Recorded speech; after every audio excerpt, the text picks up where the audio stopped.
กรรมหมาแมวนี่คือชาติสุดท้ายจริงหรือเป็นเรื่องที่หลายคนมักจะถามยายอยู่เสมอเวลาเห็นเจ้าสีขาหน้าขนเดินวนเวียนอยู่ในบ้านพวกเจ้าเคยสังเกตไหมลูกเวลาเราจ้องมองลึกเข้าไปในดวงตาของหมาหรือแมวที่บ้านบางครั้งเราจะรู้สึกวูบหนึ่งขึ้นมาในหัวใจว่าเอ๊ะนี่มันไม่ใช่แค่สัตว์นะทำไมแววตามันถึงมีความรู้สึกนึกคิดเหมือนคนเหลือเกินทำไมมันถึงเข้าใจเวลาเราเศร้าทำไมมันถึงมาปลอบใจเราได้ถูกจังหวะ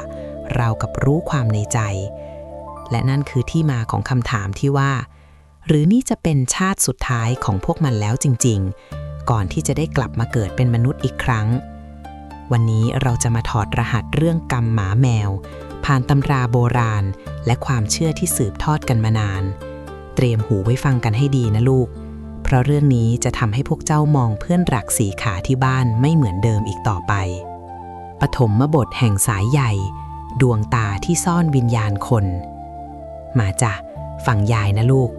เรื่องของกรรมเนี่ยมันซับซ้อนกว่าที่เราคิดนักในทางพุทธศาสนาหรือความเชื่อของปู่ย่าตายายท่านไม่ได้มองว่าสัตว์คือสิ่งมีชีวิตที่ต้อยต่ำกว่าคนเพียงอย่างเดียวแต่มันคือดวงจิตที่กำลังเดินทางผ่านสังสารวัฏยายจำได้ว่าตอนยายยังเป็นเด็กหญิงตัวเล็กๆคุณทวดของยายเคยสอนเอาไว้ว่าสัตว์บางตัวที่มาอยู่กับเราน่ะเขาไม่ได้มาเฉยๆแต่เขาหอบหิ้วสัญญาหรือความทรงจำจากชาติปางก่อนติดมาด้วยโดยเฉพาะพวกหมาแมวที่ได้รับความรักความเอ็นดูเป็นพิเศษจนมีลักษณะนิสัยกึ่งคนพวกเจ้าเคยเห็นไหมแมวบางตัวไม่ยอมกินข้าวกับพื้นต้องนั่งบนโต๊ะเหมือนคนหรือหมาบางตัวที่ชอบนั่งดูโทรทัศน์กับเจ้าของแสนรู้จนสั่งอะไรก็ทำตามได้หมดโดยต้องฝึกมากคนโบราณท่านเรียกสัตว์พวกนี้ว่าสัตว์มีบุญหรือสัตว์รอจุติ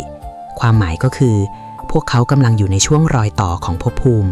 กรรมหนักๆที่เคยทำมาในอดีตจนต้องตกไปเป็นสัตว์เดรัจฉานนั้นเริ่มเจือจางลงแล้วเหลือเพียงเศษกรรมเล็กน้อยที่ต้องมาชดใช้ด้วยการอยู่ในร่างสัตว์ที่ต้องพึ่งพาอาศัยคนแต่ในความพึ่งพานั้นเขากลับได้รับการดูแลประดุจลูกหลานในไส้อยากให้พวกเจ้าลองพิจารณาดูนะในโลกนี้มีหมาแมวจรจัดอีกกี่ล้านตัวที่ต้องอดมื้อกินมื้อต้องหลบแดดหลบฝนอยู่ข้างถนนอย่างยากลำบากแต่ทำไมเจ้าตัวที่นอนหงายพุงอยู่บนโซฟาในบ้านของเจ้าถึงได้มีวาสนาดีขนาดนี้นั่นไม่ใช่เรื่องบังเอิญหรอกลูกแต่มันคือบุญสัมพันธ์ที่เคยทำร่วมกับเจ้ามาในอดีตชาติท่านว่ากันว่าบางทีเขาอาจจะเป็นญาติมิตรเป็นเพื่อนรักหรือเป็นคนที่มีหนี้บุญคุณต่อกันแต่ด้วยกงล้อแห่งกรรมทำให้เขาต้องมาอยู่ในร่างนี้เพื่อรอเวลาที่จะหลุดพ้นการที่สัตว์ตัวหนึ่งมีนิสัยเหมือนคนมากเท่าไหร่นั่นคือสัญญาณที่บอกว่าสัญญาเดิมของเขากำลังตื่นขึ้นยายเคยเห็นแมวตัวหนึ่งที่วัดป่าแถวบ้านสมัยก่อนมันไม่เคยกินเนื้อสัตว์เลยนะลูกมันกินแต่ข้าวคลุกผักและทุกเช้าตอนพระสวดมนต์ทำวัดเช้ามันจะไปนั่งหมอบนิ่งๆอยู่หน้าศาลาเหมือนคนกำลังนั่งสมาธิพระอาจารย์ท่านบอกว่านี่แหละคือจิตที่ใกล้จะพ้นจากภพภูมิเดรัจฉานแล้ว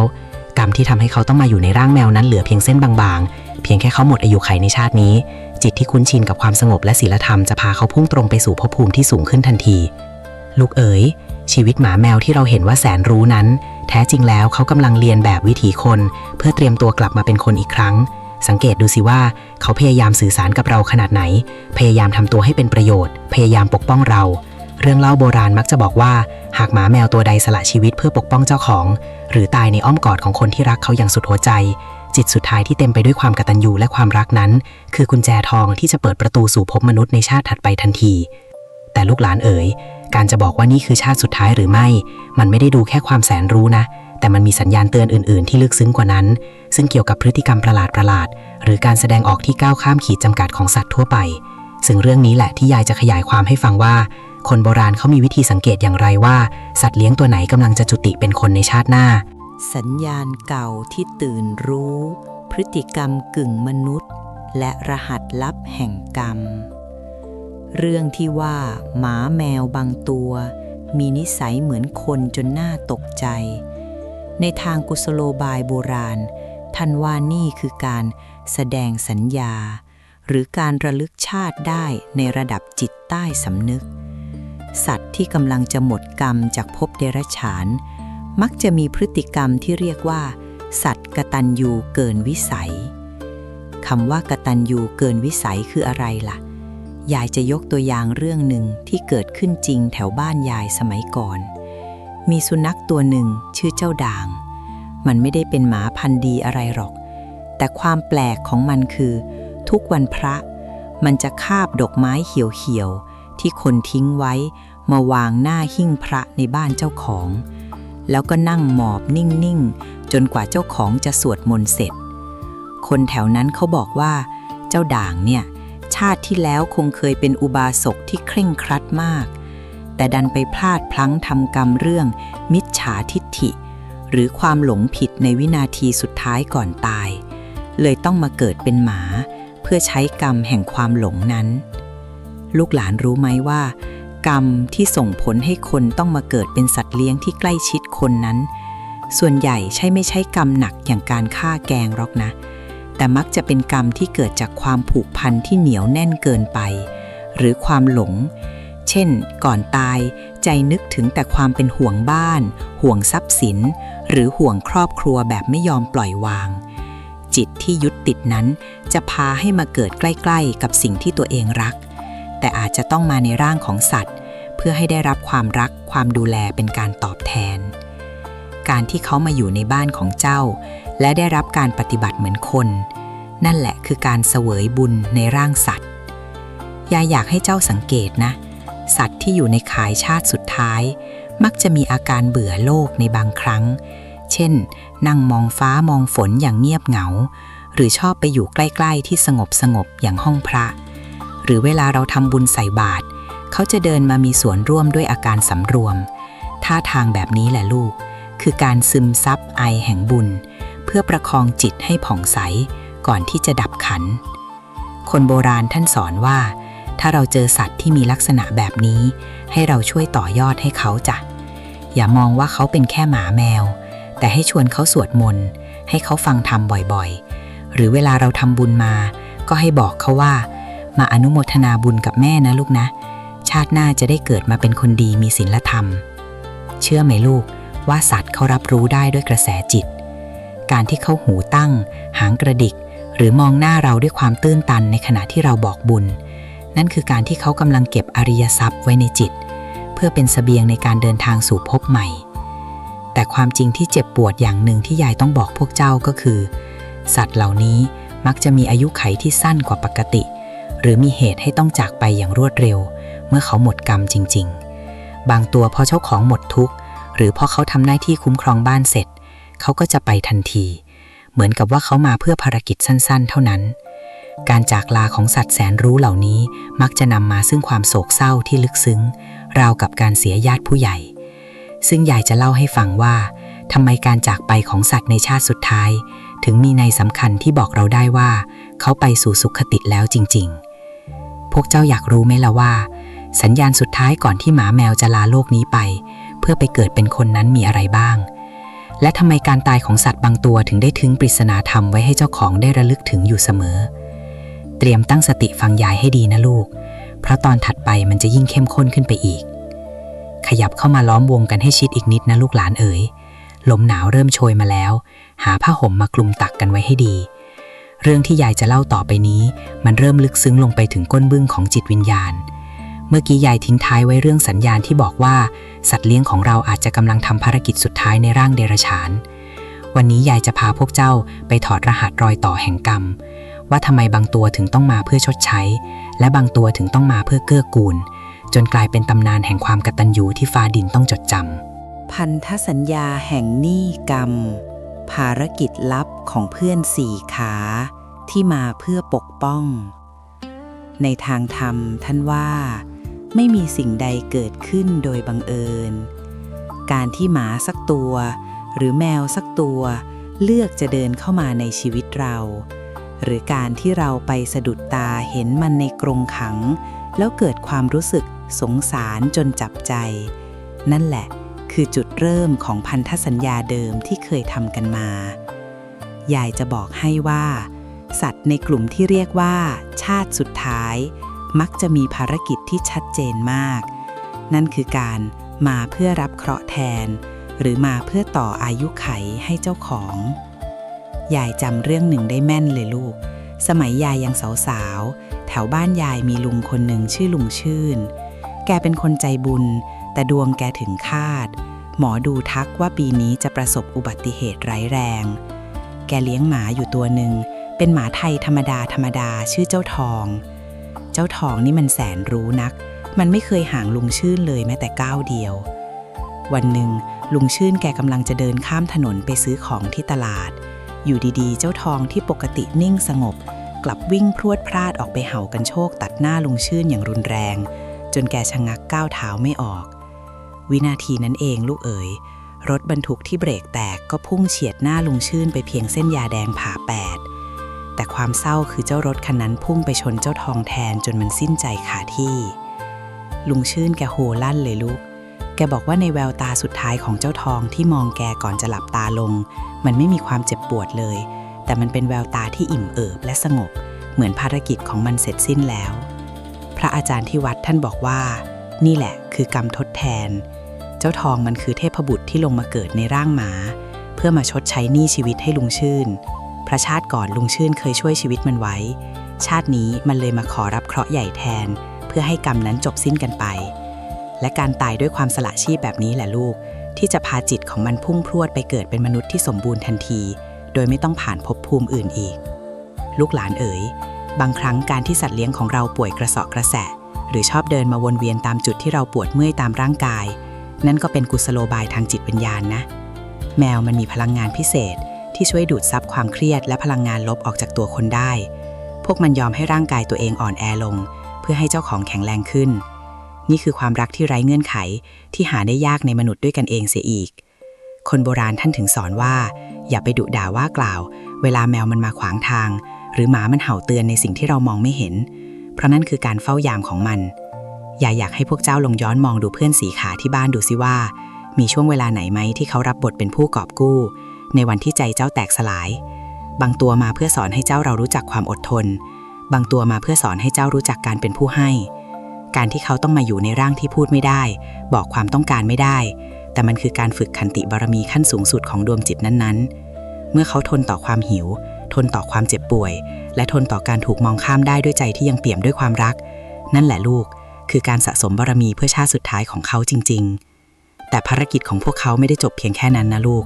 สัตว์บางตัวยังมีหน้าที่เชื่อมรอยร้าวในครอบครัวด้วยยายเคยเห็นบ้านที่สามีภรรยาทะเลาะกันแทบจะหย่าร้างแต่พอมีลูกหมาหลงเข้ามาตัวเดียวทั้งคู่กลับหันมาคุยกันเพื่อดูแลมันพลังงานเมตตาจากสัตว์มันมีอานุภาพทำลายล้างโทสะได้ขลังนักเมื่อใดที่สัตว์ตัวนั้นเห็นว่าครอบครัวที่มันอยู่มีความสุขมั่นคงแล้วบางครั้งเขาก็จะจากไปอย่างเงียบๆเพราะหมดภารกิจที่ได้รับมอบหมายมาจากเบื้องบนซึ่งเรื่องนี้จะโยงไปถึงเรื่องลักษณะมงคลของสัตว์ที่บอกชัดว่าใครคือผู้มาโปรดใครคือผู้มาใช้กรรมเรื่องที่ยายจะเล่าต่อไปนี้มันต้องใช้การสังเกตให้ดีพวกเจ้าเคยได้ยินเรื่องตำราดูลักษณะสัตว์ของคนโบราณไหมท่านว่าหมาแมวแต่ละตัวมีตำหนิและลวดลายที่สวรรค์ขีดเขียนมาเพื่อบอกลำดับชั้นของจิตวิญญาณยายจะบอกให้ว่า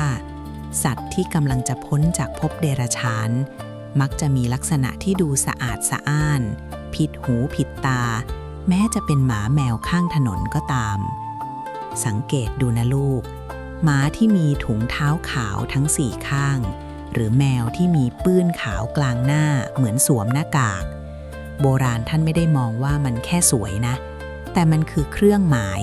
ที่บอกว่าสัตว์ตัวนี้เคยเป็นนักรบหรือเป็นผู้รักษาศีลในชาติก่อนที่ต้องมาตรากตรำใช้เศษกรรมเล็กน้อย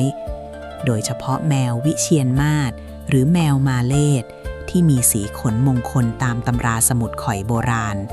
ท่านเชื่อว่าแมวพวกนี้คือแมวเทพที่ถูกส่งมาอยู่กับคนที่มีบุญบารมีสูงเพื่อเป็นการเกื้อกูลกันในทางธรรมยายจะเล่าเคล็ดลับการสังเกตให้ฟังอย่างหนึ่งที่คนสมัยนี้อาจจะไม่รู้สัตว์ที่ใกล้จะพ้นกรรมมักจะมีดวงตาที่ลึกซึ้งแววตาของมันจะไม่ดูเลื่อนลอยเหมือนสัตว์ป่าทั่วไปแต่มันจะมีประกายความฉลาดและมีความหม่นเศร้าแฝงอยู่ในทีเหมือนคนที่รู้ความจริงบางอย่างแต่พูดออกมาไม่ได้ยายเคยเห็นแมวตัวหนึ่งที่วัดป่าทางภาคเหนือมันชอบนั่งจ้องพระพุทธรูปในโบสถ์นานๆเหมือนกำลังระลึกถึงอดีตชาติที่เคยเป็นเนนน้อยเดินตามหลวงปู่แววตาแบบนั้นแหละลูกที่บอกว่าข้ามาที่นี่เป็นครั้งสุดท้ายแล้ว นอกจากแววตาแล้ว พฤติกรรมการนอนก็บอกได้นะจ๊ะสัตว์ที่หมดกรรมแล้วมักจะนอนง่ายกินง่ายไม่ทำลายข้าวของและมีนิสัยรักสะอาดเกินวิสัยสัตว์ทั่วไปบางตัวพยายามจะเลียนแบบท่าทางคนเช่นนั่งหลังตรงหรือชอบแอบฟังคนคุยกันด้วยอาการตั้งอกตั้งใจยายเคยเห็นแมวที่บ้านกำนันสมัยก่อนมันไม่เคยอึฉี่เรี่ยราดเลยนะลูกมันจะไปทำในที่ของมันอย่างเป็นระเบียบและทุกเย็นมันจะมาหม่นนิ่งๆฟังกำนันอ่านหนังสือพิมพ์เหมือนมันอ่านออกจริงๆพฤติกรรมเหล่านี้คือการปรับจูนเคลื่อนจิตให้เข้าสู่สภาวะความเป็นมนุษย์ในตำราโบราณท่านยังบอกถึงเรื่องสัตว์นำโชคที่มักจะปรากฏตัวในวันที่เจ้าของกำลังจะถึงเขาเคราะห์หรือเขารุ่งโรจน์ถ้าสัตว์ตัวนั้นมีลักษณะถูกต้องตามตำราเช่นหมาที่มีหางขดม้วนหรือแมวที่มีสีดำสนิททั้งตัวแต่มีดวงตาดุจอัมพันธ์ท่านว่านี่คือผู้เฝ้าทรัพย์ทางวิญญาณการที่พวกเขามาอยู่กับเราเพื่อดูแลรักษาทรัพย์และโชคลาภให้เราจนกว่าเราจะมั่นคงแล้วเขาก็จะล้าจากไปเพื่อไปเกิดในภพที่สูงขึ้นนี่คือเหตุผลที่คนโบราณท่านรักและเกรงใจสัตว์เลี้ยงมากเพราะท่านมองว่าเขาอาจจะเป็นพี่น้องในอดีตชาติที่มาดูแลเราแต่สิ่งที่น่าอัศจรรย์ใจที่สุดคือการตายที่สงบของสัตว์เหล่านี้สัตว์ที่ใกล้จะจุติเป็นมนุษย์มักจะรู้เวลาตายของตัวเองนะลูกเขาจะไปลาเจ้าของด้วยอาการออดอ้อนเป็นพิเศษหรือบางตัวจะปลีกวิเวกไปหาที่สงบตายเพื่อไม่ให้เจ้าของต้องลำบากใจในการจัดการศพ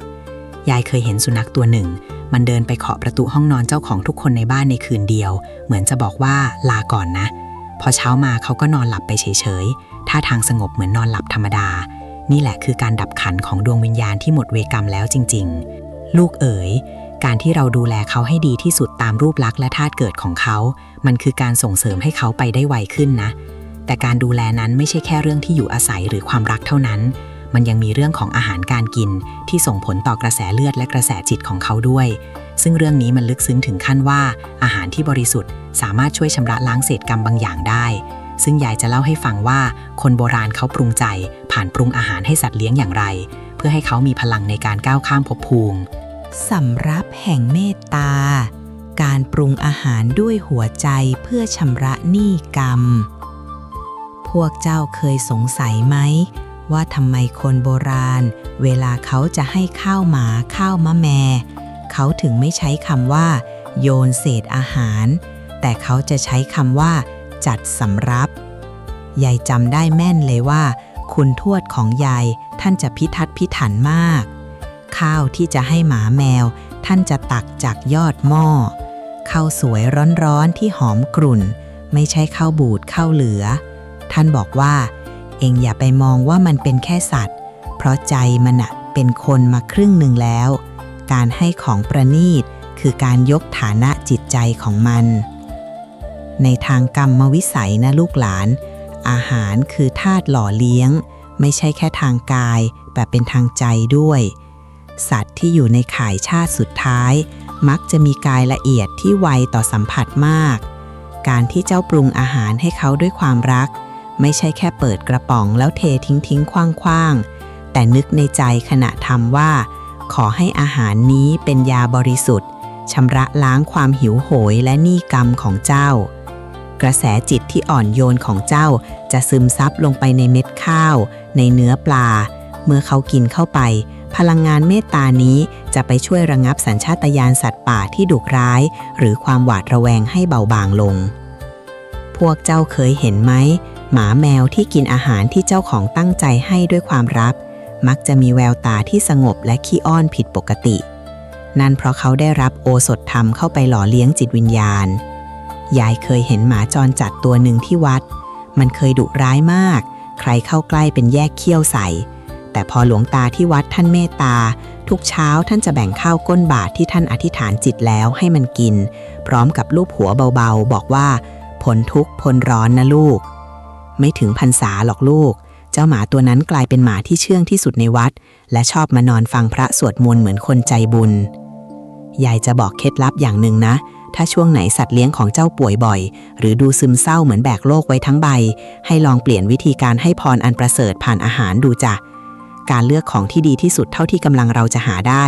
ไม่จำเป็นต้องแพงระยับแต่มันต้องสะอาดและบริสุทธิ์ พลังงานธาตุดินจากข้าวและธาตุน้ำจากอาหารที่ปรุงด้วยความรักจะช่วยปรับสมดุลธาตุในตัวเขาสัตว์ที่ใกล้จะจุติเป็นคนเขาต้องมีธาตุที่สมบูรณ์และสงบเพื่อรองรับจิตที่กำลังจะขยายขอบเขตออกไปจากความเป็นเดรัจฉานและอย่าลืมนะลูกหลานการที่เราให้เขาอิ่มหนำสำราญมันคือการแก้กรรมเรื่องความอดอยากที่เขาเคยทำมาในชาติปางก่อนเมื่อเขาอิ่มใจเขาก็ไม่พยาบาทเมื่อเขาไม่พยาบาทเขาก็สร้างกุศลด้วยการเป็นเพื่อนที่ดีให้เราได้เต็มที่เห็นไหมว่าทุกอย่างมันเกี่ยวพันกันไปหมดกายที่ได้รับอาหารดีจิตก็จะโปร่งเบาและเมื่อจิตโปร่งเบาแล้วสิ่งที่ตามมาคือการสื่อสารที่ไร้เสียงซึ่งเป็นเรื่องลึกลับที่สุดที่หมาแมวชาติสุดท้ายมักจะแสดงออกมาผ่านแววตาที่จ้องมองเรากระจกส่องใจสายสัมพันธ์ลี้ลับผ่านแววตาและพลังงานพวกเจ้าเคยนั่งอยู่เฉยๆแล้วรู้สึกเหมือนมีใครจ้องมองอยู่พอหันไปก็เจอเจ้าเหมียวหรือเจ้าตูบที่บ้านนั่งจ้องมองหน้าเรานิ่งๆแววตาของมันไม่ได้ดูลุกลี้ลุกลนแต่มันจ้องลึกเข้ามาเหมือนอยากจะพูดอะไรบางอย่างใช่ไหมจ๊ะคนโบราณท่านว่าตาแมวคือกระจกเงาตาหมาคือคันช่องส่องกรรมในสัตว์ที่อยู่ในชาติสุดท้ายแววตาของเขาจะไม่ใช่แววตาของสัตว์ทั่วไปที่มีแต่สัญชาตญาณการเอาตัวรอดแต่จะมีความรู้สึกนึกคิดแฝงอยู่ยายจะบอกให้ว่าสัตว์เหล่านี้เขามีความสามารถในการอ่านใจและรับรู้พลังงานของเจ้าของได้แม่นยำยิ่งกว่าหมอดูเสียอีก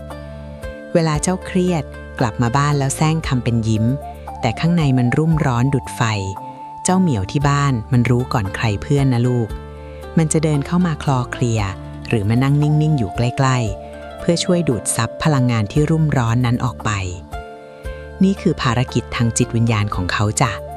สัตว์ที่เป็นชาติสุดท้ายมักจะสวมบทบาทเป็นผู้เยียวยาเขาใช้ร่างกายและจิตใจที่บริสุทธิ์ของเขาเป็นที่รองรับอารมณ์ที่ขุ่นมัวของมนุษย์ยายเคยเห็นลูกหลานบางคนอกหักนั่งร้องไห้คนเดียวในห้องเจ้าหมาที่เคยร่าเริงกลับมานั่งหมอบข้างๆเอาคางเกยเข่าแล้วมองด้วยสายตาที่เปี่ยมไปด้วยความเห็นอกเห็นใจ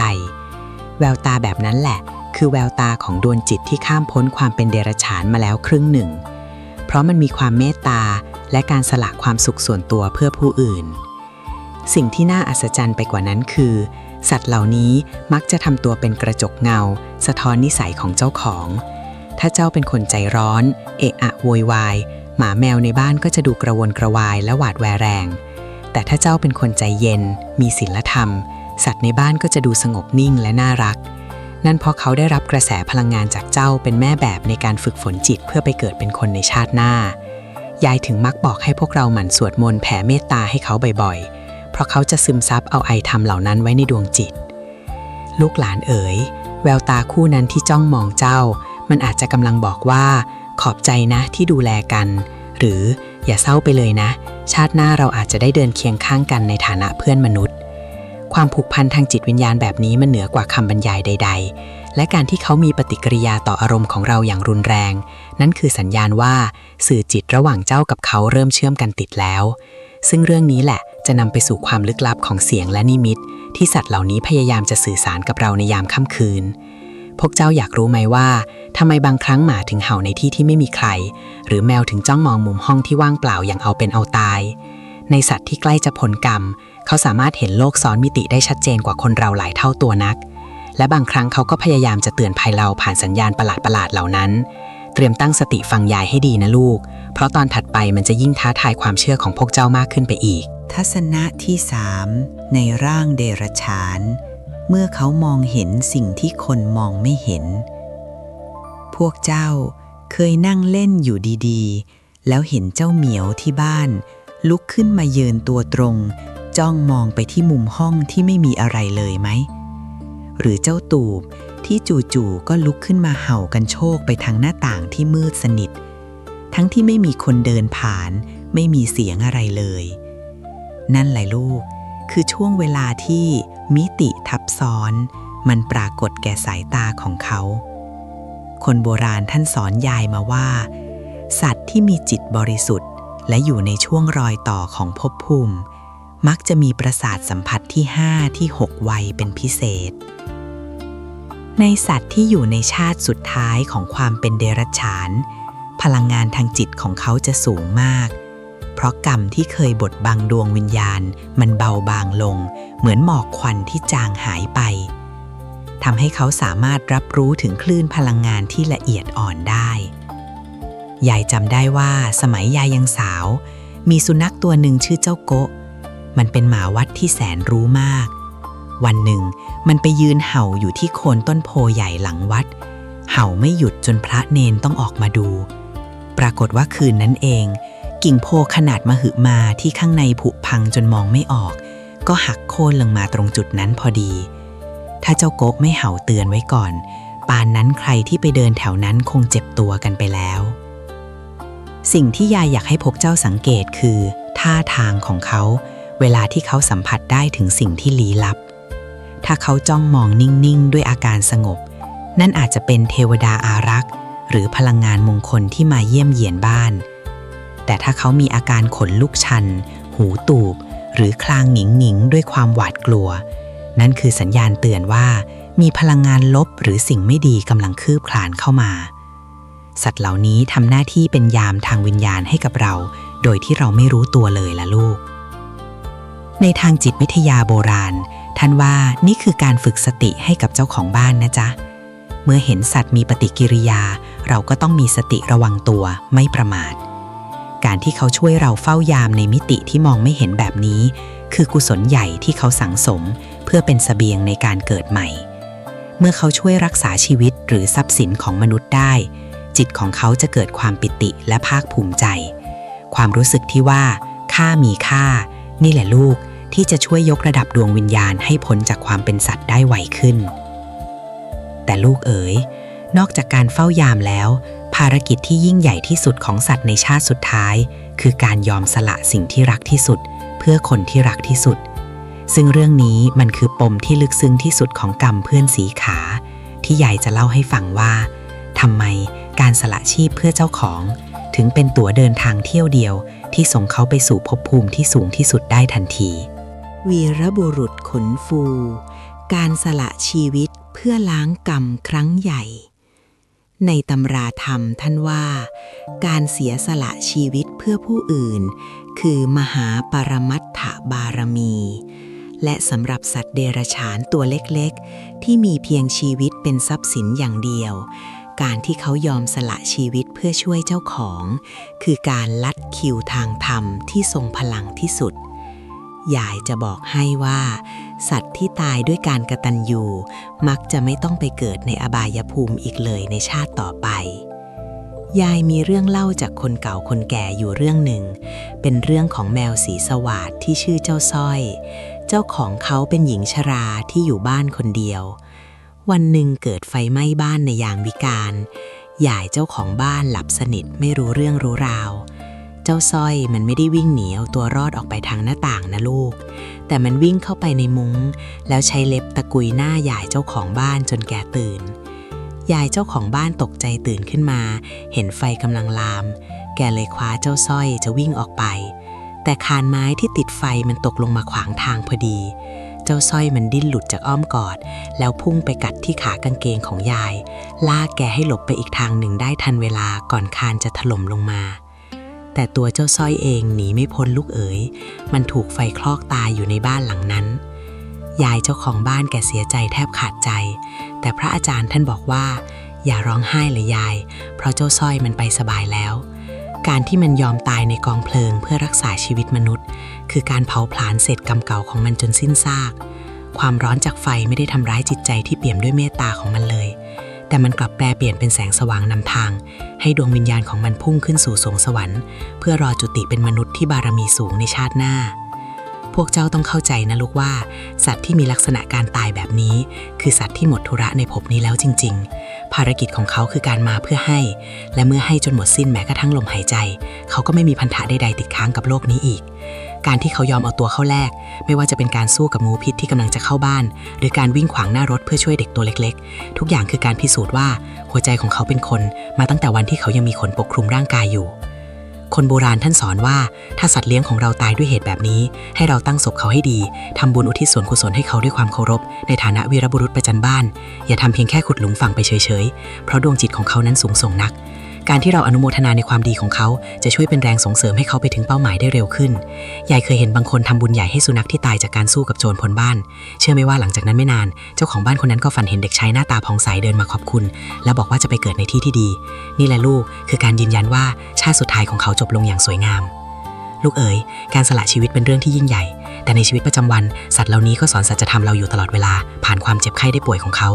เจ้ารู้ไหมว่าบางครั้งสัตว์เลี้ยงยอมเจ็บแทนเรายอมป่วยแทนเราเพื่อให้เราพ้นเคราะห์ซึ่งเรื่องนี้ลึกซึ้งถึงขั้นที่ว่ามันคือการถ่ายโอนกรรมระหว่างเจ้าของกับสัตว์เลี้ยงซึ่งยายจะเล่าให้ฟังว่าเราจะสังเกตและช่วยแบ่งเบากรรมเหล่านั้นได้อย่างไรในตอนต่อไปรองรับวิบากกรรมเมื่อเพื่อนสี่ขารับเคราะห์แทนเจ้าของพวกเจ้าเคยสังเกตไหมลูกบางครั้งคนในบ้านกำลังจะประสบเคราะห์หนักหรือล้มป่วยด้วยโรคภัยไข้เจ็บที่หาสาเหตุไม่ได้แต่แล้วอยู่ดีๆเจ้าเหมียวหรือเจ้าตูบที่เคยร่าเริงแข็งแรง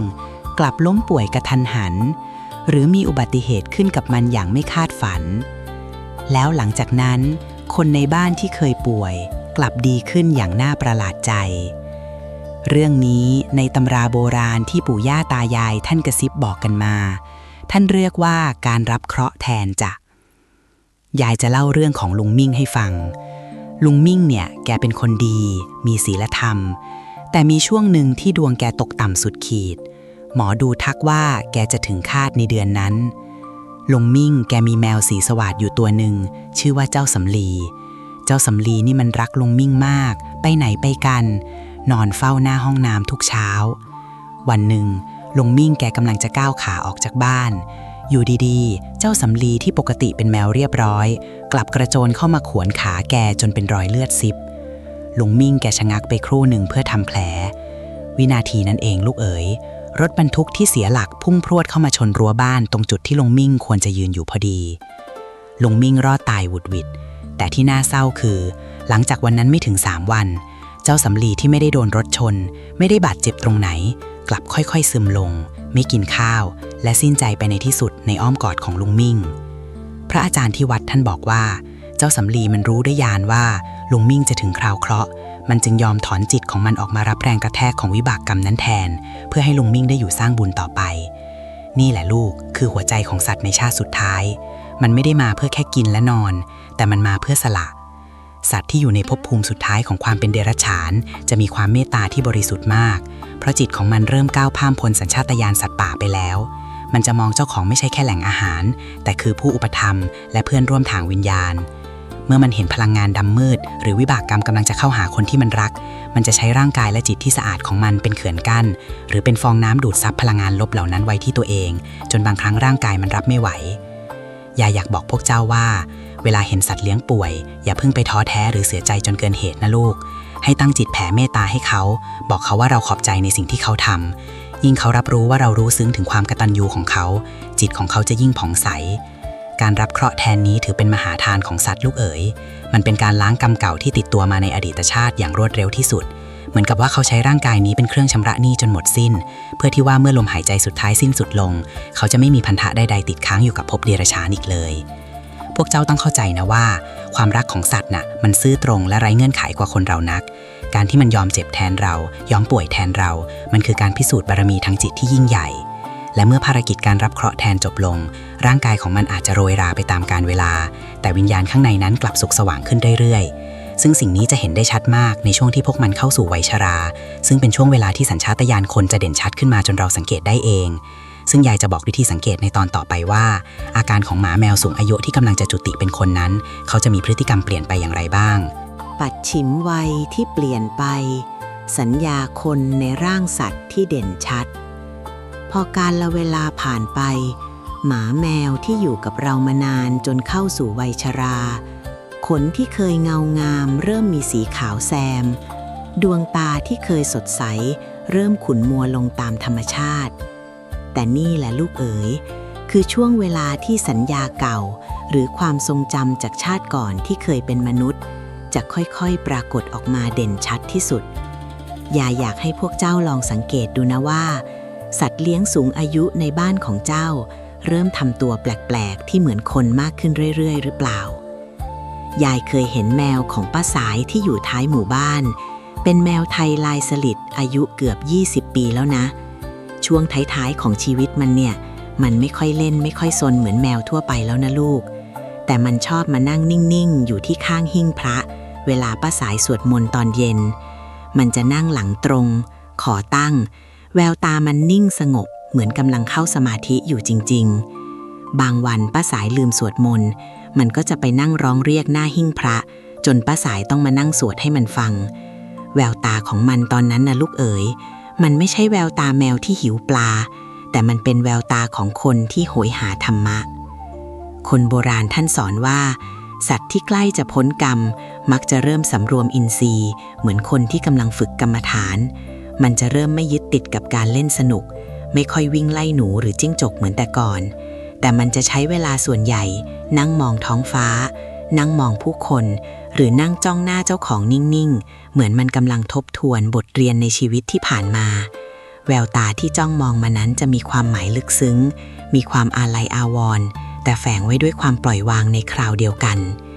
ในช่วงวัยนี้แหละลูกที่จิตของมันจะขยายใหญ่ขึ้นจนคับร่างสัตว์พวกลูกหลานอาจจะเห็นพฤติกรรมที่น่าประหลาดเช่นมันพยายามจะใช้เท้าเปิดประตูเองพยายามจะหยิบจับสิ่งของหรือพยายามส่งเสียงร้องที่เป็นจังหวัดจะโคนเหมือนอยากจะพูดภาษาคนให้ได้นี่คืออาการของดวงวิญญาณที่ลืมตัวว่าตัวเองอยู่ในร่างสัตว์เพราะความทรงจำในอดีตชาติที่เป็นคนมันเริ่มจะตื่นขึ้นมาทับซ้อนกับปัจจุบันยายอยากให้พวกเจ้าดูแลเขาให้ดีที่สุดในช่วงนี้นะลูกอย่าไปมองว่าเขาเป็นภาระเพราะเดินเหินไม่สะดวกหรืออั้นฉี่อั้นอึไม่อยู่เพราะความอดทนความเมตตาที่เจ้ามีให้เขาในช่วงนี้นะคือแรงส่งที่สำคัญที่สุดที่จะพาเขาไปสู่ภพภูมิใหม่ทุกครั้งที่เจ้าทำความสะอาดตัวให้เขาหรือป้อนข้าวป้อนน้ำให้เขาด้วยความรักให้เจ้ากระซิบข้างหูเขาเบาๆว่าหมดเวรหมดกรรมแล้วนะลูกนะชาติหน้าขอให้เกิดมาเป็นคนดีมีวาสนาได้เจอกันใหม่ในภพภูมิที่ดียิ่งขึ้นไปความลับอย่างหนึ่งที่ยายจะบอกนะลูกสัตว์ที่ใกล้จะสิ้นอายุไขในชาติสุดท้ายมักจะมีกลิ่นกายที่เปลี่ยนไปบางตัวไม่มีกลิ่นสาบสัตว์เลยแต่กลับมีกลิ่นที่สะอาดหรือกลิ่นเหมือนดอกไม้จางๆซึ่งเป็นกลิ่นของศีลและธรรมที่เขาสั่งสมมาจากการอยู่ใกล้ชิดคนใจบุญและเมื่อเวลาที่ลมหายใจสุดท้ายจะมาถึงเขาจะรู้วันเวลาของตัวเองล่วงหน้าด้วยนะลูกซึ่งเรื่องการเตรียมตัวลาจากของเพื่อนสีขานี่แหละคือบทเรียนที่สำคัญที่สุดที่เขาจะทิ้งไว้ให้เราเพื่อเป็นการยืนยันว่าสิ่งที่ยายเล่ามาทั้งหมดนั้นเป็นความจริงที่ไม่อาจปฏิเสธได้เลย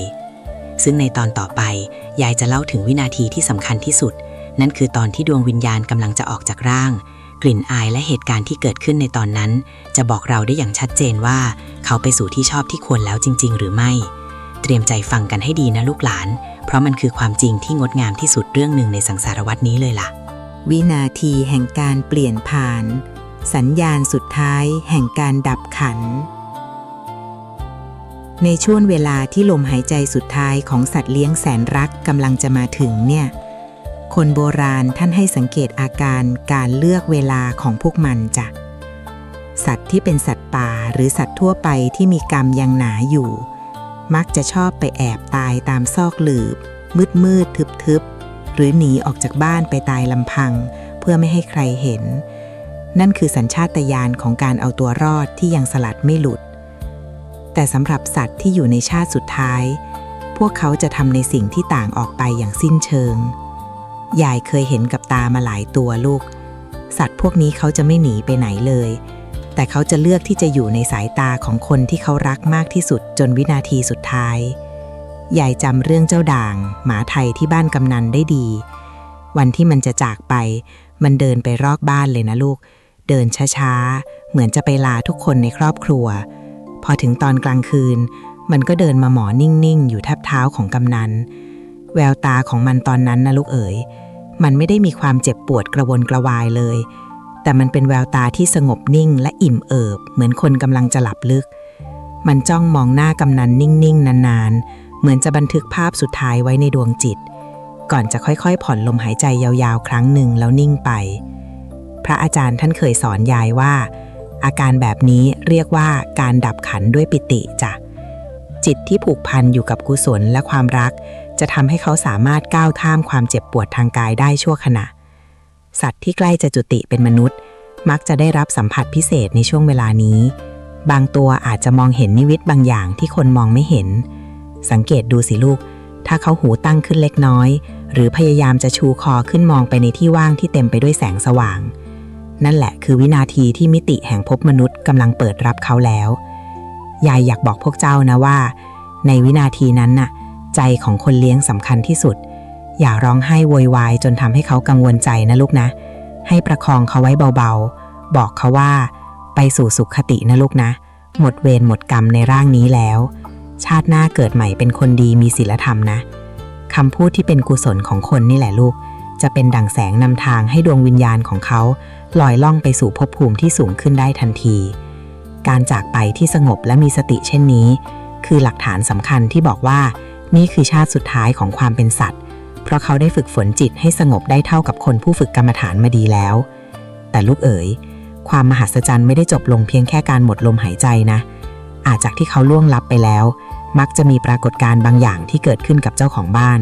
เพื่อเป็นการบอกลาหรือส่งสัญญาณว่าเขาไปถึงฝั่งฝันแล้วจริงๆซึ่งเรื่องนี้ลึกซึ้งและเหนือธรรมชาติเกินกว่าที่วิทยาศาสตร์จะอธิบายได้หมดแต่มันคือเรื่องจริงที่ทาสหมาทาสแมวหลายคนเคยประสบมาด้วยตัวเองซึ่งอยากจะเล่าให้ฟังว่านิมิตและการสื่อสารหลังความตายของสัตว์พวกนี้มีนัยสำคัญอย่างไรกับดวงวิญญาณที่กำลังจะเกิดใหม่นิมิตหลังการจากลาเมื่อดวงจิตมาบอกลาในความฝันพอกายหยาบของพวกมันสลายไปความรักความผูกพันก็ยังคงทิ้งร่องรอยไว้ในโลกแห่งจิตนะลูกหลานเอ๋ยมีคนมาถามยายบ่อยๆว่ายายจ๋าหลังจากที่น้องหมาน้องแมวตายไปหนูฝันเห็นเขาด้วยล่ะแต่ในฝันเขาไม่ได้เป็นหมาเป็นแมวนะเขามาเป็นเด็กชายตัวเล็กๆหรือเด็กหญิงหน้าตาน่ารักมาเดินเล่นอยู่ในบ้านเรื่องนี้แหละลูกคือการยืนยันที่ชัดเจนที่สุดว่าดวงจิตของเขากำลังเปลี่ยนรูปเพื่อเข้าสู่ภพมนุษย์แล้วในทางความเชื่อโบราณท่านว่าดวงจิตที่บริสุทธิ์และกตัญญูเมื่อหลุดพ้นจากร่างสัตว์แล้วมักจะมาปรากฏกายในความฝันของเจ้าของในร่างที่เป็นมนุษย์เพื่อเป็นการบอกในว่าบัดนี้ฉันเป็นคนแล้วนะยายเคยเห็นเคสหนึ่งลูกบ้านยายเขาเสียแมวตัวโปรดไปคืนนั้นเขาฝันเห็นเด็กผู้ชายหน้าตาเกลี้ยงเกลาใส่ชุดขาวสะอาดเดินมาหาเขาแล้วยิ้มให้บอกว่าขอบคุณที่ดูแลกันนะต่อจากนี้ผมจะไปอยู่บ้านใหม่แล้วพอถามลักษณะของเด็กคนนั้นปรากฏว่าเด็กคนนั้นมีปานเล็กๆที่ต้นคอเหมือนกับลายตรงคอของแมวที่ตายไปไม่มีผิดเพี้ยนนอกจากความฝันแล้วบางคนยังได้รับสัญญาณกลิ่นด้วยนะลูกบางครั้งอยู่ดีๆก็มีกลิ่นสาบหมาจางๆหรือกลิ่นที่เคยใช้ประจำตอนที่เขายังอยู่ลอยมาแตะจมูกในวันที่เรากำลังเศร้าโศกเสียใจคนโบราณท่านว่านั่นคือเขามาวนเวียนบอกลาและมาปลอบใจเราเป็นครั้งสุดท้ายก่อนจะไปสู่ที่ชอบที่ควรสัตว์ที่อยู่ในชาติสุดท้ายมักจะมีความผูกพันทางจิตที่เหนียวแน่นกับเจ้าของจนเขาสามารถใช้พลังงานที่เหลืออยู่สื่อสารกับเราได้ชั่วครู่ชั่วคราวสิ่งที่ยายอยากจะสอนพวกเจ้าก็คือเมื่อเกิดเหตุการณ์แบบนี้ขึ้นอย่าไปยึดติดหรือพยายามเรียกเขากลับมานะลูกนะให้เราทำบุญใส่บาตรอุทิศส่วนกุศลให้เขาอย่างตั้งใจบอกเขาว่าแม่ดีใจด้วยนะที่ลูกได้ไปเป็นคนแล้วไม่ต้องห่วงแม่นะไปใช้ชีวิตใหม่ให้ดีการปล่อยวางของเรานี่แหละคือแรงผลักดันมหาศาลที่จะช่วยให้เขาไม่ต้องวนเวียนอยู่กับความอาลัยอาวรณ์และสามารถมุ่งหน้าไปสู่คันมารดาใหม่ได้อย่างสมบูรณ์ลูกหลานเอ๋ยการที่สัตว์ตัวหนึ่งยอมตายแทนเราหรืออยู่กับเราจนนาทีสุดท้ายด้วยความสงบแล้วมาปรากฏให้เห็นในร่างคนในฝันมันคือบทพิสูจน์ที่ยิ่งใหญ่ว่ากรรมนั้นมีอยู่จริงและการชดใช้กรรมในร่างสัตว์นั้นมีที่สิ้นสุดความกตัญญูคือเส้นทางลัดที่สั้นที่สุดของการข้ามภพภูมิแต่พวกเจ้าเคยสงสัยไหมว่าหลังจากที่เขาไปเกิดเป็นคนแล้วเขาจะยังจำเราได้ไหมหรือเราจะมีโอกาสได้กลับมาเจอกันในฐานะเพื่อนมนุษย์อีกครั้งหรือเปล่าเรื่องนี้มันลึกลับซับซ้อนยิ่งกว่านิยายนะลูกเพราะมันเกี่ยวข้องกับสัญญาความจำ ที่ตกค้างอยู่ในจิตวิญญาณซึ่งยายจะเล่าให้ฟังว่าการกลับมาพบกันในฐานะคนกับคนของเจ้าของและสัตว์เลี้ยงแสนรักในอดีตนั้นเขามีจุดสังเกตตรงไหนและทำไมบางครั้งเราถึงรู้สึกถูกชะตากับคนแปลกหน้าบางคนอย่างประหลาดราวกับเคยผูกพันกันมาเป็น10 ปีเตรียมตั้งใจฟังกันให้ดีนะลูกตอนหน้ายายจะพาข้ามขอบฟ้าไปดูเรื่องการพบกันใหม่ในร่างมนุษย์จ้ะร่องรอยแห่งอดีตชาติสัญลักษณ์บนกายมนุษย์และการสืบสัญญาในความเชื่อโบราณของปู่ย่าตายายท่านมีกุศโลบายอย่างหนึ่งที่ทำสืบต่อกันมานานเวลาที่หมาหรือแมวแสนรู้ที่เรารักหนักหนาสิ้นลมลงก่อนจะนำร่างเขาไปฝังหรือไปเผาท่านมักจะเอาถ่านหม้อหรือปูนกินหมากมาป้ายไว้ตามตัวเขาจ้ะบางคนป้ายที่หูบางคนป้ายที่เท้าหรือบางคนป้ายที่กลางหลังพร้อมกับตั้งจิตอธิษฐานว่าถ้าชาติหน้าเกิดเป็นคนจริงๆขอให้มีรอยนี้ติดตัวมาให้พ่อให้แม่จำได้ด้วยเถิดเรื่องนี้พวกลูกหลานวัยรุ่นอาจจะฟังดูเหลือเชื่อนะลูกแต่มันมีเรื่องจริงที่เกิดขึ้นจนคนเฒ่าคนแก่อย่างยายเห็นมานักต่อนักแล้วยายจำเรื่องของหลานชายบ้านท้ายทุ่งได้ดีตอนนั้นเขามีสุนัขตัวหนึ่งชื่อเจ้าโกะมันแสนรู้มากปกป้องเจ้าของจนวินาทีสุดท้ายก่อนจะโดนงูกัดตายหลานชายเสียใจมากเลยเอาปูนแดงมาป้ายไว้ที่ข้อเท้าหลังข้างซ้ายของเจ้าโกะก่อนจะฝังพอเวลาผ่านไปไม่กี่ปีเมียของเขาก็ตั้งท้องแล้วคลอดลูกชายออกมาลูกเอ๋ยเชื่อไหมว่าเด็กน้อยคนนั้นมีปานแดงอยู่ที่ตำแหน่งเดียวกับที่ป้ายปูนไว้บนตัวเจ้าโกะไม่มีผิดเพี้ยนแถมพอเด็กคนนี้เริ่มเดินได้พฤติกรรมบางอย่างของเขาก็ถอดแบบมาจากเจ้าหมาตัวนั้นเป๊ะๆเช่นชอบนอนขดตรงแถบเท้าพ่อหรือชอบทำจมูกฟุดฟิตเวลาเจอคนแปลกหน้าเหมือนกำลังดมกลิ่นนี่แหละที่เขาเรียกว่ารอยจำอดีตชาติในทางธรรมท่านอธิบายว่าจิตสุดท้ายที่ผูกพันอยู่กับรูปลักษณ์เดิมและคำอธิษฐานที่หนักแน่นมันจะสร้างสัญญาหรือความจำได้หมายรู้ที่ฝังลึกอยู่ในดวงจิตเมื่อจิตนั้นเคลื่อนไปสู่ครรภ์มารดาใหม่พลังงานที่เข้มข้นนั้นจะส่งผลต่อการก่อกำเนิดรูปกายจนเกิดเป็นตำหนิหรือปานในตำแหน่งเดิมสัตว์ที่เป็นชาติสุดท้ายเขามักจะหวงหาอะไรในเจ้าของเดิมมากพลังแห่งความรักนี้จึงเป็นดั่งเครื่องพิมพ์เขียวที่ส่งต่อรอยตำหนิมาให้เราเห็นเพื่อเป็นการยืนยันว่าฉันกลับมาตามสัญญาแล้วนะแต่ร่องรอยไม่ได้มีแค่บนผิวหนังนะลูกสัญญาความจำในใจก็สำคัญสังเกตดูสิว่าเด็กบางคนมีความผูกพันกับสัตว์เลี้ยงบางตัวเป็นพิเศษหรือมีนิสัยบางอย่างที่สัตว์ตัวนั้นเคยทำเช่นความชอบกินอาหารบางประเภทหรือความหวาดกลัวสิ่งของบางอย่างโดยไม่มีเหตุผลยายเคยเห็นเด็กหญิงคนหนึ่งที่กลัวไม่กวาดมากเห็นแล้วจะร้องไห้จ้าทันทีพ่อแม่เขาก็สงสัยจนวันหนึ่งยายของเด็กเล่าให้ฟังว่าก่อนเด็กคนนี้จะเกิดแมวที่บ้านเคยโดนคนใจร้ายใช้ไม้กวาดตีจนตายเด็กคนนี้อาจจะเป็นดวงจิตแมวตัวนั้นที่กลับมาเกิดใหม่แล้วยังฝังใจกับความเจ็บปวดในอดีตลูกเอ๋ยการที่เจ้าเห็นรอยปานหรือนิสัยประหลาดในเด็กคนหนึ่งอย่าเพิ่งไปล้อเลียนหรือมองเป็นเรื่องตลกนะลูกให้รู้ไว้เถอะว่านั่นคือการเดินทางที่แสนยาวนานของดวงวิญญาณดวงหนึ่งที่ต่อสู้จนพ้นจากภพเดรัจฉานมาได้ความรักและความผูกพันที่พวกเจ้าเคยมีให้กันในร่างสัตว์มันไม่ได้สูญเปล่าเลยแต่มันแปรเปลี่ยนเป็นแรงดึงดูดที่นำพาให้เขากลับมาอยู่ใกล้ๆเจ้าอีกครั้งในฐานะคนในครอบครัวเพื่อที่จะได้เกื้อกูลกันต่อไปในทางที่ถูกที่ควรแต่อย่างไรก็ตามเมื่อเขาได้ร่างมนุษย์มาแล้วภารกิจของเขาก็เปลี่ยนไปนะลูกเขาไม่ได้เป็นแค่เพื่อนเล่นแกล้งเหงาอีกต่อไปแต่เขาต้องมาสร้างบุญบารมีในฐานะมนุษย์เพื่อไม่ให้ต้องกลับไปตกต่ำอีกซึ่งเรื่องนี้มันมีปมที่ลึกซึ้งว่าเราจะจัดการกับความรักที่ทับซ้อนนี้อย่างไรเมื่อเรารู้ว่าเด็กคนนี้คือหมาแมวตัวเดิมของเราความรักที่เคยมีให้สัตว์จะกลายเป็นอุปสรรคหรือเป็นพลังในการเลี้ยงดูเขาให้เติบโตอย่างสง่างามกันแน่ซึ่งอยากจะขยายความให้ฟังในตอนถัดไปว่าการจำได้กับการปล่อยวางต้องทำอย่างไรให้สมดุลกันจ้ะสัญญามั่นพันธบุญการกลับมาพบกันในคราบคนแปลกหน้าบางครั้งดวงจิตของสัตว์ในชาติสุดท้ายที่พ้นกรรมแล้วเขาไม่ได้กลับมาเกิดเป็นลูกหลานในไส้เสมอไปหรอกลูกแต่เขาอาจจะกลับมาในคราบของคนแปลกหน้าที่ก้าวเข้ามาในชีวิตเราในจังหวะที่พอเหมาะพอเจาะอย่างน่าประหลาดใจพวกเจ้าเคยรู้สึกไหมว่าทำไมเราถึงถูกชะตากับคนคนหนึ่งตั้งแต่วินาทีแรกที่เห็นหน้าราวกับว่าเราเคยร่วมทุกข์ร่วมสุขกันมานับแรมปี ทั้งที่เพิ่งคุยกันไม่กี่ประโยคในทางบุญสัมพันธ์ท่านว่านี่คือแรงดึงดูดแห่งดวงวิญญาณจ้ะสัตว์ที่เคยได้รับความเมตตาจากเราอย่างยิ่งยวดเมื่อเขาไปเกิดเป็นมนุษย์ในที่ห่างไกลแต่ด้วยหนี้บุญคุณที่ยังชดใช้ไม่หมดพลังงานทางจิตจะนำพาให้เขาโคจรมาพบกับเราอีกครั้งในสถานะอื่นเช่นอาจจะเป็นเพื่อนร่วมงานที่คอยช่วยเรายามลำบากเป็นลูกน้องที่ซื่อสัตย์ภักดีผิดปกติหรือแม้จะเป็นคนแปลกหน้าบนรถเมล์ที่ยื่นมือมาประคองเราตอนเราจะล้มแววตาของคนเหล่านั้นจะมีประกายแห่งความกตัญญูที่ซ่อนอยู่ลึกๆโดยที่เจ้าตัวเขาเองก็อาจจะจำไม่ได้ด้วยซ้ำว่าเคยเป็นสัตว์เลี้ยงของเจ้ามาก่อนลูกหลานเอ๋ยนี่แหละคือการย้อนกลับของกระแสเมตตาสัตว์ที่พ้นกรรมเป็นคนเขาอาจจะไม่ได้มาบอกเราตรงๆว่าเขาเป็นใครแต่การกระทำของเขาที่แสดงออกต่อเรามันคือการตอบแทนคุณที่เคยเลี้ยงดูอุ้มชูเขามาในยามที่เป็นเดรัจฉานพลังงานแห่งความรักมันไม่เคยหายไปจากจักรวาลนี้หรอกลูก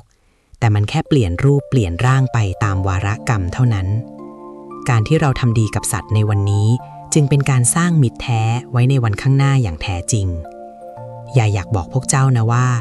หากวันหนึ่งเจ้าเจอใครที่เข้ามาดีกับเจ้าเหลือเกินโดยไม่มีสาเหตุให้เจ้าอนุโมทนาในใจและทำดีตอบเขาไปเถอะลูกอย่าไปสงสัยระแวงอะไรมากบางทีเขาอาจจะเป็นเจ้าเหมียวที่เจ้าเคยสละปลาทูให้กินในวันที่เขากำลังจะอดตายก็ได้การเกื้อกูลกันระหว่างมนุษย์กับมนุษย์ที่เคยมีพื้นฐานมาจากความรักระหว่างคนกับสัตว์นั้นมันแข็งแกร่งและบริสุทธิ์นักเพราะมันข้ามพ้นเรื่องของผลประโยชน์ไปสู่เรื่องของใจต่อใจแต่สัญญามั่นเหล่านี้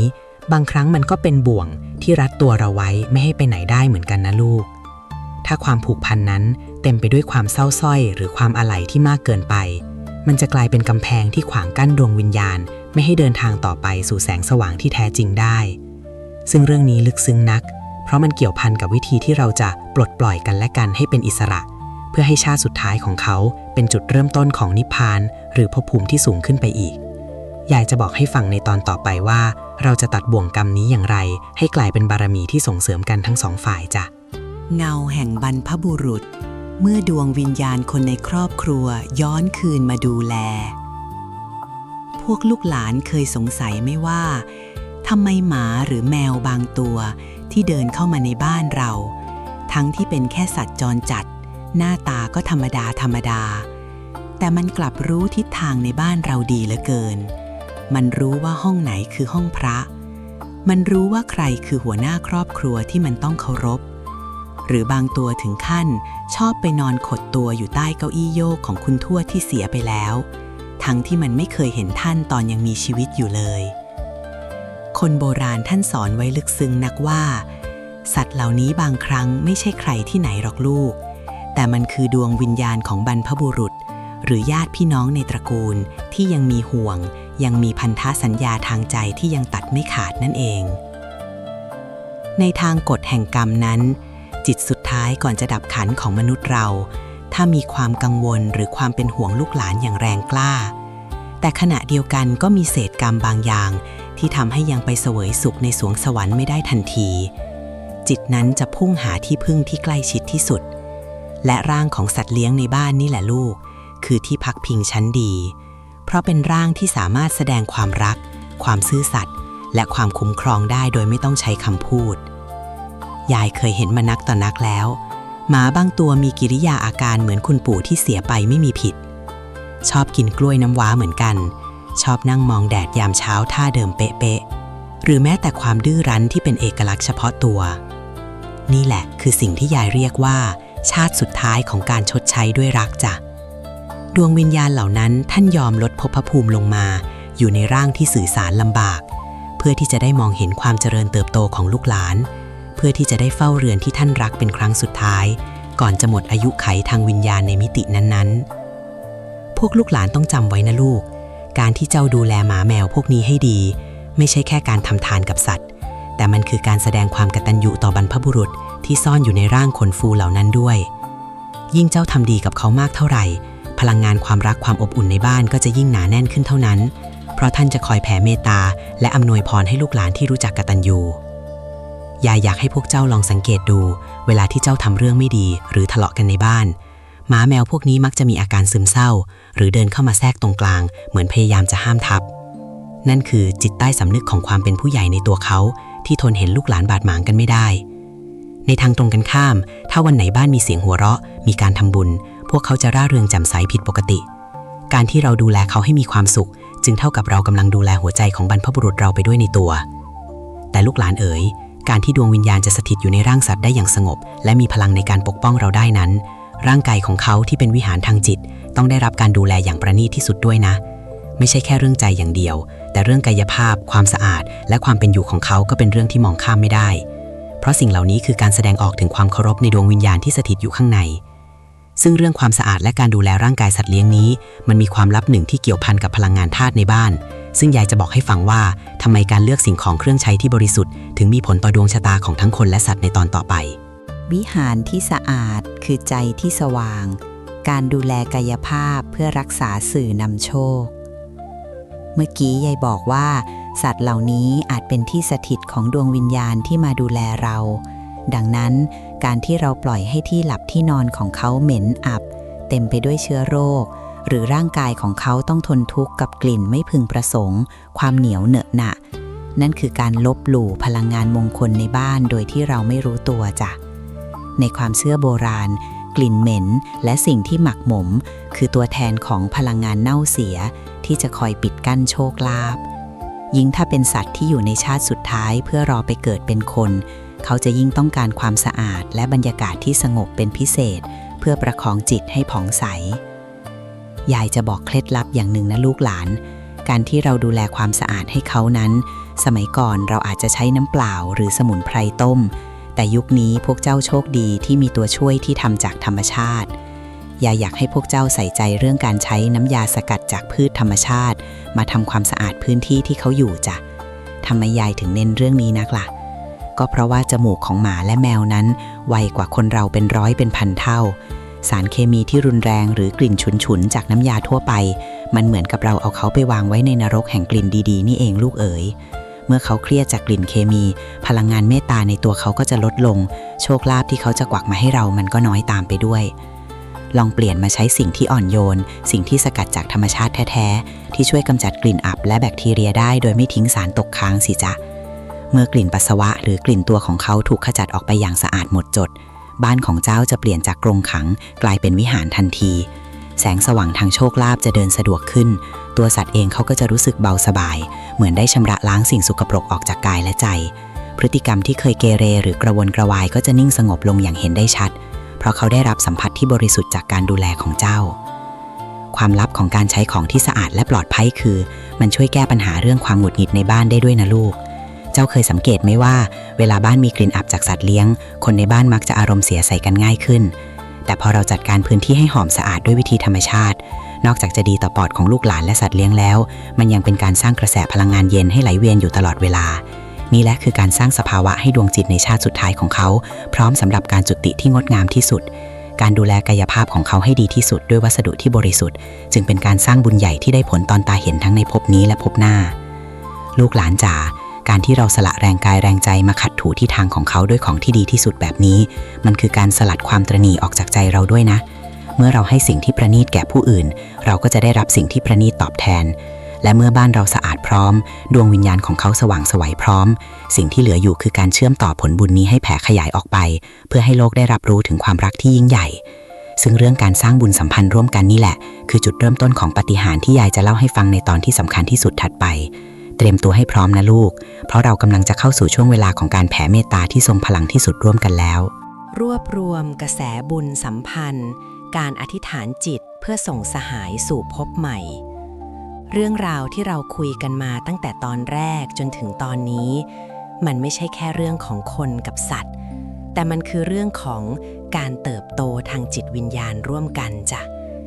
อยากบอกพวกเจ้าว่าการที่พวกเราได้มารวมตัวกันฟังเรื่องเล่าของยายมะลินี้มันไม่ใช่เรื่องบังเอิญแต่มันคือบุญสัมพันธ์ที่เราเคยทำร่วมกันมาในชาติใดชาติหนึ่งพวกเจ้าที่เป็นทาสหมาทาสแมวทั้งหลาย การที่พวกเจ้ามีความเมตตาต่อสัตว์เลี้ยงจนถึงขั้นอยากเข้าใจความลับของดวงวิญญาณเขานั่นคือสัญญาณว่าพวกเจ้ามีจิตใจที่สูงส่งและใกล้ชิดกับความจริงของธรรมะแล้วลูกเอ๋ยในตอนนี้อยากให้พวกเราทุกคนมารวมพลังกันนะจ๊ะพลังของคำอธิษฐานนั้นยิ่งใหญ่มากเมื่อใดที่พวกเจ้าทำความดีไม่ว่าจะใส่บาตรรักษาศีลหรือแม้แต่ตอนที่เจ้ากำลังลูบหัวสหายสี่ขาด้วยความรักให้เจ้าตั้งจิตนึกถึงบุญกุศลเหล่านั้นแล้วบอกกับเขาในใจว่าลูกเอ๋ยหากนี้คือชาติสุดท้ายของเจ้าในร่างเดรัจฉานพ่อกับแม่ขออนุโมทนาในความซื่อสัตย์และความรักที่เจ้ามอบให้ขอให้บุญนี้ส่งผลให้เจ้าได้ไปเกิดในภพภูมิที่ดีมีกายที่สง่างามมีปัญญาที่เฉลียวฉลาดและได้มีโอกาสสร้างบารมีในฐานะมนุษย์ต่อไปนะการทำแบบนี้บ่อยๆคือการเบิกทางสว่างให้เขาจ้ะยิ่งไปกว่านั้นอยากเชิญชวนลูกหลานทุกคนที่กำลังฟังอยู่นะจ๊ะหากใครเคยเจอเหตุการณ์ประหลาดหรือปาฏิหาริย์ที่เกิดขึ้นกับสัตว์เลี้ยงของตัวเองที่ทำให้เชื่อมั่นเหลือเกินว่าเขาคือคนมาเกิดหรือเขามาเพื่อรับเคราะห์แทนลองเขียนบอกเล่าเรื่องราวของพวกเจ้าลงในช่องทางพูดคุยหรือที่พวกเจ้าเรียกว่าคอมเมนต์กันมานะลูกการแบ่งปันเรื่องราวความดีและความกตัญญูของสัตว์คือการทำธรรมทานอย่างหนึ่งนะจ๊ะเมื่อคนอื่นได้อ่านแล้วเกิดความเมตตาต่อสัตว์เหมือนพวกเจ้าบุญนั้นจะสะท้อนกลับมาหาเจ้าและสัตว์เลี้ยงของเจ้าเป็นทวีคูณเลยล่ะอย่าลืมกดติดตามและแบ่งปันเรื่องราวนี้ออกไปให้ถึงหูทาสหมาทาสแมวคนอื่นด้วยนะลูกหลานการกระจายกระแสแห่งความเมตตานี้ออกไปคือการสร้างตาข่ายบุญให้แข็งแกร่งขึ้นในสังคมเรายิ่งมีคนเข้าใจและดูแลสัตว์ด้วยหัวใจที่เห็นความเป็นคนในตัวสัตว์มากเท่าไหร่โลกเราก็จะยิ่งร่มเย็นขึ้นเท่านั้นยายมะลิอยากให้ทุกเราเป็นครอบครัวใหญ่ที่เกื้อกูลกันใครที่มีทุกเรื่องหมาแมวป่วยหรือเศร้าจากการจากลาก็ขอให้มาขอกำลังใจจากเพื่อนๆในนี้ได้นะจ๊ะนี่แหละคือความหมายที่แท้จริงของบุญสัมพันธ์ที่เราสร้างร่วมกันในชาตินี้ลูกหลานเอ๋ยเวลาผ่านไปไวเหมือนโกหกเรื่องราวของกรรมหมาแมวในชาติสุดท้ายกำลังจะจบลงในตอนหน้าแล้วนะแต่ก่อนที่จะลาจากกันยายมีบทสรุปสุดท้ายที่สำคัญที่สุดและเป็นแหล่งความรู้ที่เชื่อถือได้ที่ยายสะสมมาทั้งชีวิตเพื่อให้พวกเจ้าได้มั่นใจว่าสิ่งที่ยายเล่ามาทั้งหมดนี้มีรากฐานมาจากความจริงแท้ในจักรวาลไม่ใช่แค่เรื่องเล่าตำลมตำแล้งเตรียมตั้งใจฟังบทสุดท้ายให้ดีนะจ๊ะยายจะขมวดปมทุกอย่างให้พวกเจ้าได้เห็นภาพที่ชัดเจนที่สุดของการเดินทางแห่งดวงวิญญาณสีขาบทสรุปแห่งสังสารวัฏสหายรักคือกระจกส่องธรรมแล้วเราก็เดินทางมาถึงตอนสุดท้ายแล้วนะลูกหลานจ๋ายายดีใจเหลือเกินที่ได้เห็นพวกเจ้าตั้งอกตั้งใจฟังยายมาจนจบแสงแดดสุดท้ายของวันกำลังจะลับขอบฟ้าไปเหมือนกับการเดินทางของชีวิตที่ต้องมีการจากลาและการเริ่มต้นใหม่เสมอเรื่องราวของกรรมหมาแมวที่ยายเล่ามาทั้งหมด18ตอนนี้บทสรุปที่ยิ่งใหญ่ที่สุดที่ยายอยากให้พวกเจ้าเก็บไปคิดคือความเท่าเทียมกันของดวงวิญญาณจ้ะไม่ว่าจะเป็นร่างกายที่มีขนมีหางหรือร่างกายที่เดินสองขาแบบเราทุกดวงจิตล้วนแสวงหาความพ้นทุกข์และต้องการความรักเหมือนกันทั้งสิ้นการที่พวกมันมาอยู่ในบ้านเราในฐานะสัตว์เลี้ยงที่แสนดีมันไม่ได้แค่มาขออาหารหรือที่พักพิงจากเราเท่านั้นนะลูกแต่ความจริงแล้วพวกมันมาเพื่อสอนธรรมะให้เราต่างหากมันสอนให้เรารู้จักรักโดยไม่หวังผลตอบแทนสอนให้เรารู้จักความซื่อสัตย์ที่ไม่มีวันเสื่อมคลายและสอนให้เรารู้จักความปล่อยวางเมื่อถึงเวลาที่ต้องลาจากถ้าพวกเจ้าเข้าใจสัจธรรมข้อนี้ได้เจ้าจะพบว่าโชคลาภที่ยิ่งใหญ่ที่สุดไม่ได้มาจากการเสี่ยงดวงหรือการขอพรจากที่ไหนแต่มาจากการที่เจ้ามีหัวใจที่เปี่ยมด้วยความเมตตาซึ่งเป็นสนามพลังงานที่ดึงดูดสิ่งดีๆเข้ามาในชีวิตอย่างยั่งยืนหากถามว่านี่คือชาติสุดท้ายของเขาจริงหรือยายตอบได้เพียงว่าขึ้นอยู่กับความรักและความเมตตาที่พวกเจ้าและเขาทำร่วมกันจ้ะถ้าเจ้าเลี้ยงดูเขาด้วยศีลด้วยธรรมชวนเขาฟังพระสวดมนต์มอบความสุขให้เขาจนหยดสุดท้ายของลมหายใจจิตที่อิ่มเอิบด้วยกุศลของเขาจะพุ่งตรงไปสู่ภพมนุษย์หรือเทวโลกได้โดยง่ายดายแต่ถึงแม้เขาจะต้องกลับไปเกิดเป็นสัตว์อีกครั้งความดีที่เจ้าฝังไว้ในจิตใจเขา ก็จะทำให้เขาเกิดมาเป็นสัตว์ที่วาสนาดีกว่าเดิมแน่นอน ไม่มีสิ่งใดสูญเปล่าในโลกของกรรมหมาแมวลูกเอ๋ยสุดท้ายนี้ยายมะลิคนนี้อยากจะบอกกับพวกเจ้าว่าจงดูแลเพื่อนร่วมโลกสีขาของเจ้าให้เหมือนกับดูแลคนในครอบครัวเถิดเพราะเขาอาจจะเป็นเทวดาเดินดินที่สวรรค์ส่งมาทดสอบหัวใจของเจ้าก็ได้ยายขออาราธนาคุณพระศรีรัตนตรัยและอำนาจแห่งความเมตตาที่พวกเจ้ามีต่อสัตว์ทั้งหลายจงดลบันดาลให้ลูกหลานทุกคนมีความสุขความเจริญปราศจากโรคภัยไข้เจ็บให้บ้านของเจ้าอบอวลไปด้วยความรักและความโชคดีตลอดไปนะจ๊ะเอาล่ะยายต้องขอตัวไปพักผ่อนแล้วล่ะลูกหลานเอ๋ยอย่าลืมนะคืนนี้ก่อนนอนลองเดินไปลูบหัวสหายสีขาของเจ้าเบาๆแล้วขอบใจเขาที่เข้ามาเป็นส่วนหนึ่งในชีวิตเจ้าแล้วเจ้าจะหลับฝันดีอย่างที่ไม่เคยเป็นมาก่อนเจริญพรจากลูกหลานทุกคนลาก่อนนะจ๊ะแล้วพบกันใหม่เมื่อบุญสัมพันธ์นำพาเรามาเจอกันอีกครั้ง